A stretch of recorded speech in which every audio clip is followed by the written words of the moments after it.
Hello बच्चों, क्या हालचाल। आप देख रहे हैं अपना ब्यूटीफुल चैनल जिसका नाम है केमिस्ट्री वाला। आज हम बात करेंगे कुछ ऐसे टॉपिक की जिससे बच्चे जो है क्लास में परेशान होते हैं और दिमाग में हमेशा वे बातें चलती रहती हैं, क्या मैं पास होऊंगा, मुझे क्या करना चाहिए। जो बच्चे हैं उनमें एक तरीके का भैंसा बना हुआ होता है। कभी वे इस टीचर के पास, कभी उस टीचर के पास, इम्पोर्टेंट क्वेश्चन बता दीजिए, यो कर दीजिए। इस तरीके की जो है बातें उनके माइंड में चलती रहती है। तो उनको दूर करने के लिए हम जो है ये वीडियो बना रहे हैं।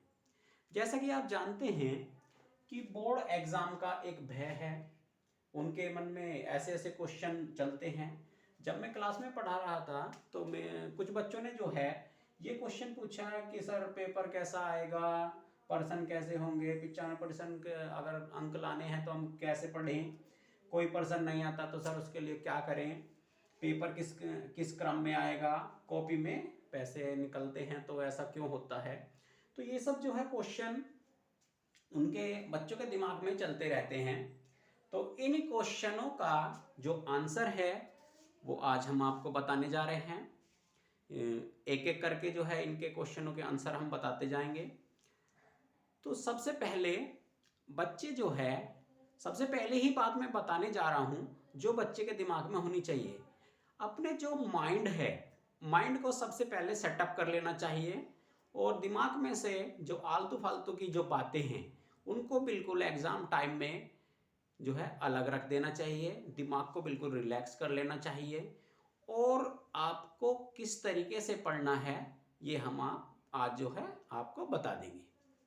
देखिए, सबसे पहला क्वेश्चन है पेपर कैसा आएगा। हमेशा ध्यान रखेंगे कि पेपर जो आता है वो इजी टू मॉडरेट आता है। इजी टू मॉडरेट का मतलब होता है कि ना तो ज़्यादा सरल आता है और ना ही ज़्यादा कठिन आता है। पेपर को बच्चे की तीनों पोजीशनों को ध्यान में रखकर बनाया जाता है।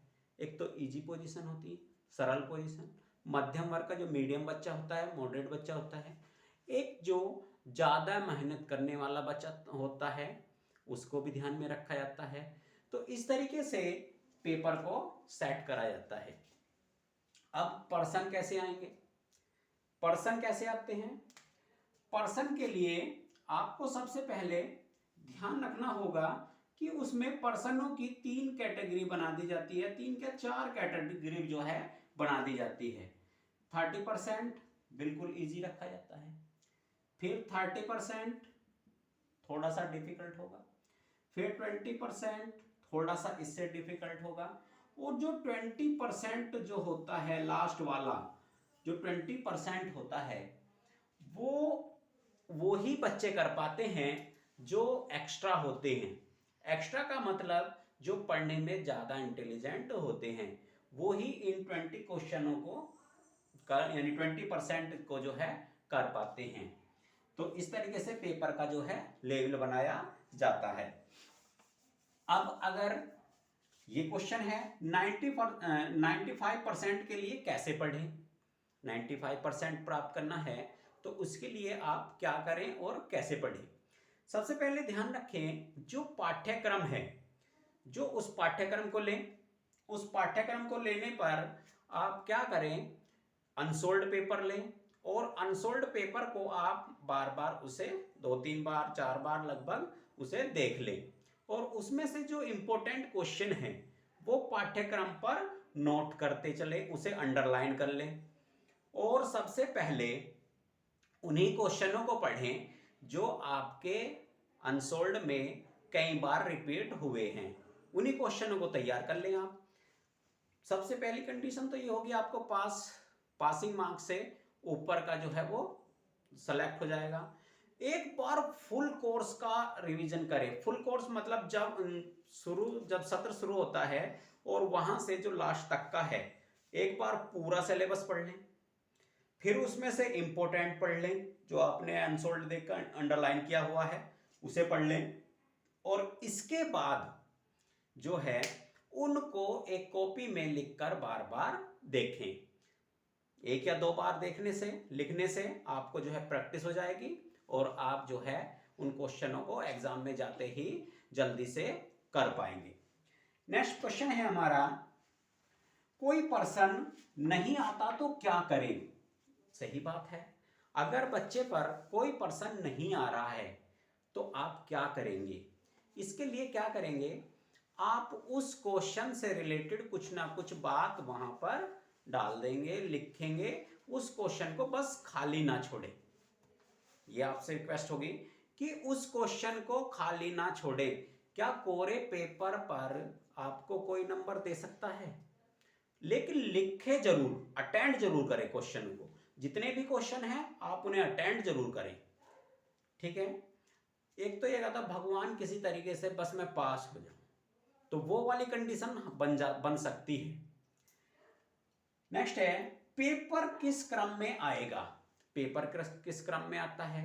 पेपर जो आता है सबसे पहले ऑब्जेक्टिव क्वेश्चन होंगे, उसके बाद शॉर्ट होंगे, वेरी शॉर्ट होंगे और लॉन्ग होंगे, यानी अति लघु, लघु और विस्तृत क्वेश्चन होते हैं। जो अति लघु क्वेश्चन है,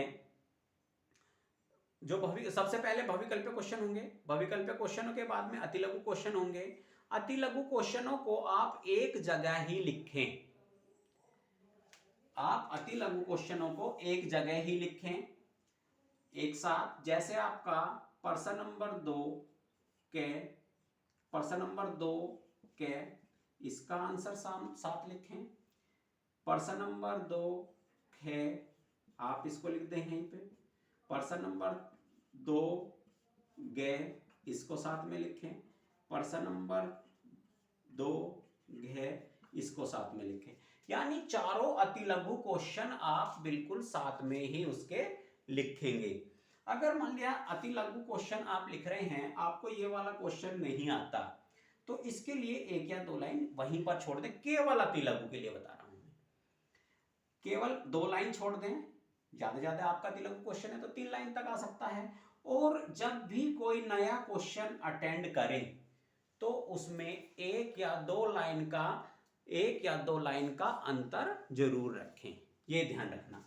प्रश्न नंबर 2 क्या किया, 2 क्या किया, तो इनके बीच में जो है 1 या 2 लाइन आपको छोड़नी है, इसके बीच में भी, इसके भी और इसके भी। जो नेक्स्ट खंड शुरू करेंगे तो वो सारा एक साथ करें, सबसे अच्छी बात। अब आप फिर आते हैं लघु क्वेश्चनों पर। लघु क्वेश्चनों में कैसे करना है, उसमें भी आप क्या करेंगे, जो क्वेश्चन नहीं आता, जैसे आपका ये प्रश्न नंबर 4 हो जाता है, मान लीजिए प्रश्न नंबर 4 कै है, 4 ख है, 4 ग है और 4 घ है।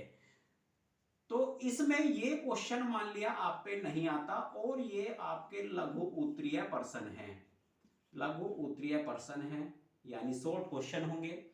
तो इस वाले क्वेश्चन, ये वाला क्वेश्चन आपसे नहीं आता, तो इस क्वेश्चन को आप छोड़ देंगे और सबसे लास्ट में जाके करेंगे और उससे रिलेटेड आप जो कुछ भी जानते हैं उसको लिख देंगे। चाहे कुछ भी लिखें लेकिन अटेंड जरूर करें, ठीक है। थोड़ा बहुत तो आपको याद आ ही जाएगा, तो अटेंड जरूर करना है।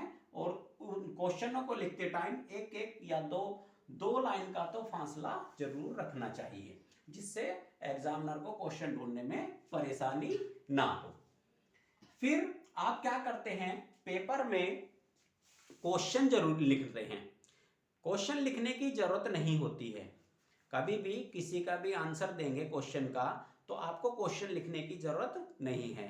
केवल आप ऐसे लिखेंगे, प्रश्न नंबर 4 के आंसर लिख देंगे, प्रश्न नंबर 4 के इसका आंसर शुरू करेंगे। इस तरीके से जो है आपको आंसर देना होगा। नेक्स्ट चलते हैं हम, पेपर किस क्रम में आएगा। पेपर उसी क्रम में आएगा। फिर कॉपी में पैसे निकलते हैं, ऐसा क्यों होता है। एक तरीके का भय बना हुआ होता है, जैसा कि आपने 3 इडियट्स पिक्चर में देखा होगा कि भय बच्चे को परेशान करता है, यानी कि उसके माइंड में ये बना रहता है, भगवान मैं किसी तरह हो जाऊं, मेरा एग्जाम पास हो जाए, इस तरीके का चलती रहती है। तो उनके अंदर भय होता है, तो वे क्या करते हैं, कॉपी में कुछ, यानी एक दान के रूप में, यानी आप कह सकते हैं गुरु दक्षिणा के रूप में कुछ ना कुछ कोशिश करते हैं, जिससे जो है एग्जामिनर खुश हो जाए, पेपर में जो है मार्क्स अच्छे आ जाएं। तो उसके लिए खुश करने की कोशिश करते हैं। आप कभी भी ऐसा ना करें, क्योंकि जो एग्जामिनर होता है वो आपको, उसकी सैलरी काफ़ी अच्छी होती है। ऐसा तो नहीं है कि उनके कम पैसे होते हैं, उन्हें काफ़ी पैसा मिलता है। ऐसा हो सकता है कि आप जो है पास होने के बिल्कुल नज़दीक हो। जैसे आप 23 पर, मान लिया आपका 70 नंबर का पेपर है, तो 70 में से आपको 23 पर पास होना है, यानी 70 में से 23 पर आप जो है पास हो गए, तो आपने 20, 21 या फिर 22 नंबर प्राप्त कर लिए हैं। तो आपको 23 पर जब पास होना है तो इसमें से वो थोड़े बहुत जो है 1 या 2 नंबर करके इंक्रीज करके जो है आपको पासिंग मार्क्स तक पहुंचा सकते हैं।